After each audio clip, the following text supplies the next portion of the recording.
So this has been kind of a tough week. Last Friday I lost the wheel on the van. I've been scrambling around trying to get that repaired and fixed. I did that pretty quick. And work has been insane. We have people, obviously summertime, people on vacation. We're taking up a lot of slack for a lot more hours. Then we really have people to man the ship. So I haven't had a lot of time to do videos. It's been mostly just go to work, come home, go to sleep, get up, go back to work. So finally I've got a little bit of time, and so I thought I'd make a video about what's been going on. I got the generator sent to me on Wednesday. Actually, I got it on Tuesday. It came a day early. I unboxed it. I have a video coming up of that. I put oil and gas in it. I tried to start it. Didn't start. Pulled the spark plug wire and checked to see if it had spark, and no spark. So I called the company up. They have an 800 number, and called them up, talked to them. Good company. They got live people right on the line. They gave me a little troubleshooting advice to test things out, see if I could get it to start, you know, with their advice over the phone. We tried a couple things, that didn't work. They got a technician on the line. I explained things to them, and they said they believe the ignition is bad and wanted to send me a new ignition. Had I said to them, I'm not comfortable taking things apart, then they would probably have sent me an entirely new generator and a call tag for the old one. But I opted for the part. Taking it apart probably isn't a bad idea, just to know what's there, how to take it apart, what you need, how deep you need to get into the thing to change things. And I'm not averse to working on things and learning about them, so that's not a problem. Waiting for that part now. Hopefully that will solve the problem. Needless to say, after getting the car towed and putting new studs and lug nuts on the wheel, I'm using my spare wheel on the van, and rather than use the old spare tire I had, I decided to go down to the tire store and buy a new tire for the rim that I have. And so I'll take you outside and show you that part of things. So this is the rim on that tire, or the tire on that rim. I like the fact I can see the lug nuts. I know they're tight. I'm kind of suffering a little post-traumatic stress from this losing a wheel thing.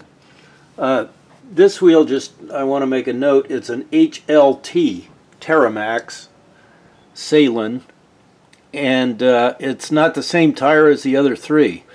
Here, I'll show you one of the other tires.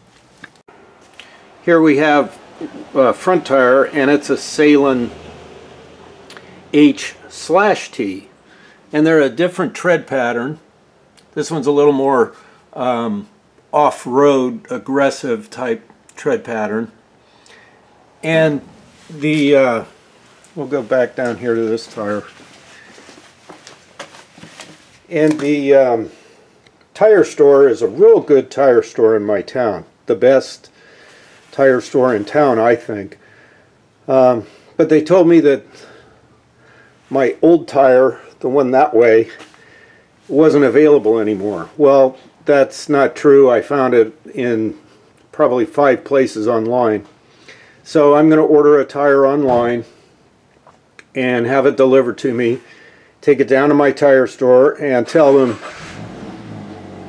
you know, the thing you should have done was tell me you didn't have the same tire as the tires, the other 3 on the van, and give me a choice. They didn't do that. They just installed the tire. They knew I was in kind of a hurry, so I'll, you know, cut them a little slack, but realistically, they should have told me the HT isn't available, at least through them, and we can put on an alternative tire if you so choose, but give me the choice. They didn't, so I'm a little peeved about that, but you know, I understand they're trying to do their job, and I think that part of things, I think they just kind of fell down on the job there. So as things come unglued, I guess you'd say, when one thing goes wrong, several things go wrong. So I'm prepared. I'm anticipating, you know, other things being problematic. It's just been kind of hard this week. But, you know, you take the good with the bad. You just have to watch everybody and everything, because people anymore, I hate to say it, but it's all about the money. Get the money, make the money. The customer service, the salesmanship is lacking in this world today, from my observations, and it's kind of a sad commentary, but I don't want to get heavy into that stuff. Good news is I got a haircut. That's good. And I've got a little video about a bucket and a sponge that I got at the grocery outlet. Kind of a neat little thing. It's a collapsible bucket. So you can take a look at that next. Well, here's just a quick find. I got this at the grocery outlet. Collapsible bucket. I added a 99-cent sponge to it. And here, I'll deploy it for you so you can see it opened up. So there it is, opened up with the sponge in it. Handy for, you know, anything you need to wash. Wash the windows in the van, or maybe do a little sponge bath with it. Heat some water up on the stove. It's silicone, so it's fine. It's not going to be affected by warm water. Throw a little water in there, and you can do a quick sponge bath instead of having to deploy the whole shower mechanism. It's got a handle, so you can carry it around. It's got a hook loop, so you can hang it up. That's what I'll do now, is show you where I keep it. Well, not exactly where I keep it, but the idea.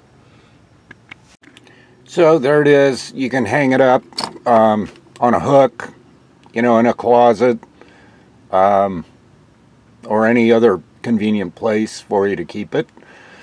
That's it. It was a grocery outlet find. It was the bucket was $4.99. The sponge was $1, so $6.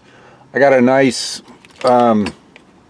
nice gallon or so bucket. Handy. So there you have it. That's it. By the way, a little tip: if you have those, you know, those little red straw things that sometimes they put them in the cap here for spray that you're trying to point and get into someplace. I always lose these things. So these bicycle tube rubber bands that I made do a real nice job of holding stuff like that on a can, so it's always there, you know, ready to use when you need it, and you can store it back there. I just put this paper here to kind of give it a little tube to slide in and out of, make it a little easier to put it in and out.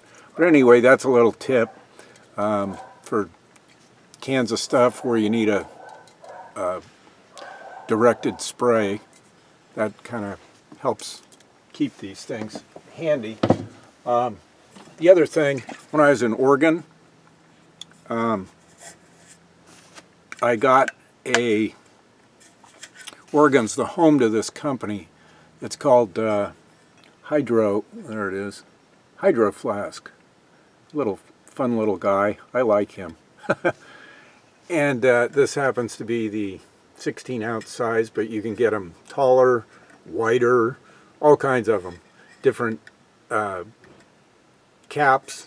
You can get, you know, like a water bottle drinking cap. I got this kind of coffee mug type style cap because that's what I keep in here most of the time is coffee. Although I do keep water in here and that kind of thing. But if you want something that keeps water cold for about 7 or 8 hours or keeps your coffee warm for about the same length of time, one of these Hydro Flasks is great. I used to use a Starbucks cup, but I like this a lot better. So that's a recommendation for Hydro Flask. I don't get paid for any of this. These are things I go and get and find useful in my travels and daily life. So I thought I'd pass them along and share them.